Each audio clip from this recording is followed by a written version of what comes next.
Let's dive into Blake Lively's deposition, where she discusses her SH claims, her Plantation Wedding, and how much of It Ends With Us book she actually read. Blake was asked, "What did Justin Baldoni do to SHU?" She responded, "Can you be more specific?"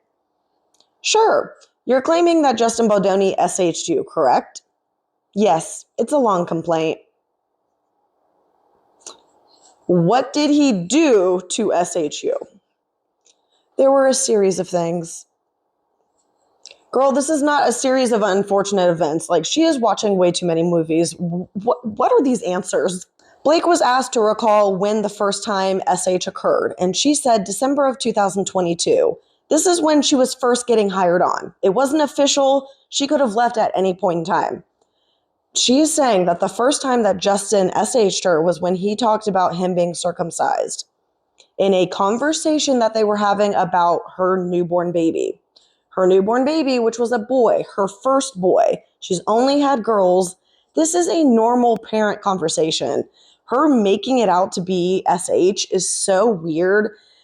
It's so weird. Like, how does this woman go from, I'm going to make my child's first birthday cake of this, and now, oh, you can't talk about you being circumcised in a normal conversation. Like, this is a normal conversation. Switching gears for a moment, they asked her, did you know that there were going to be S scenes in the movie? Did you know that there were S scenes in the book?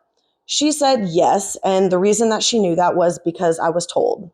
They said, who told you that? And she said, I have since read. I just want to be more specific with the timing because you said, did you read the book? Are you talking about April of 2023? What time period are we talking about? We're talking about anytime. Anytime. She said, I have since read many chunks of the book. All right. When you say chunks, what parts of the book did you read? The rooftop section, and I don't remember specifically which other sections. It was usually descriptive. I would hope so, because it's a book. Is this the first book that Blake has ever read? So what did Justin do next? Well, he said, I like your outfit. But no, this is how he did it. I'm going to reenact it for you. I like your outfit. This gesture was too much. That made her uncomfortable. What is this about? She thought he was talking about her chest. Girl, this is normal, especially if she's talking about they were in a bar, so it's a crowded room. He's trying to make sure she knows what he's saying. I like your outfit. That is not like Blake. Blake stated, quote, I felt uncomfortable. I felt exposed. I felt humiliated. I felt ashamed. And I felt bad. Someone write a new script. Ryan, get over it. Another incident that was brought up was when Justin used the word sexy. Blake stated, he attempted to excuse and justify and backpedal. He said words that he's someone who makes mistakes. I wasn't coherent, so eventually Jenny stepped in.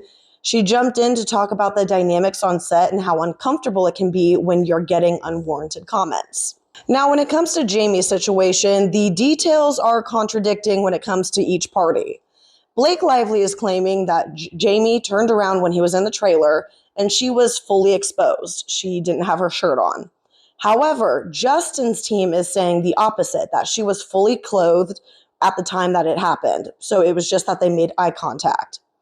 So that detail is very important because then on top of that, I also want to know the play-by-play of just the movement of where everyone went and the walking, kind of like a crime scene of like, walk me through all of this, because I can see two different versions of the story right now. Blake is saying that, maybe she was rummaging through something. She was looking down. He heard because he has his back, back to her. He turns around in a second to see what she's doing. And then she looks up and sees, oh my gosh, like you're looking at me. That's what it seems like to me. Is that SH? No, that's just, hey, he's trying to be like, what are you doing? But how Blake is trying to word it can make it seem like, yeah, that would be SH. So the details, I do want a little bit more detail about that. But there's other witnesses that are there. So I want to hear from everyone. From Justin's side and from Jamie's side, she was not exposed whatsoever, and they're telling a completely different story that seems more plausible, but at the same time, I don't want to just be like, hey, this didn't happen. So with this instance, I will say, put a pin in it. I want a little bit more detail. Now on to the plantation. Blake was asked, does negative press bother you? She said, I'm used to it after this many years in the industry, but it's not something that I deal with often. So they asked her about the plantation wedding during the heights of the Black Lives Matter. She said, it's true that I dealt with negative press during that. I was not married then. And I feel like the negative press was deserved. It's a mistake that we have publicly apologized for and done a lot of work to reconcile for ourselves and others. I'm kind of confused where she's saying I wasn't married then, because you got married on a plantation. That was the issue. In regards to the smear campaign, Blake said, I don't know all that was utilized to or all that was created or dredged up as part of this smear campaign.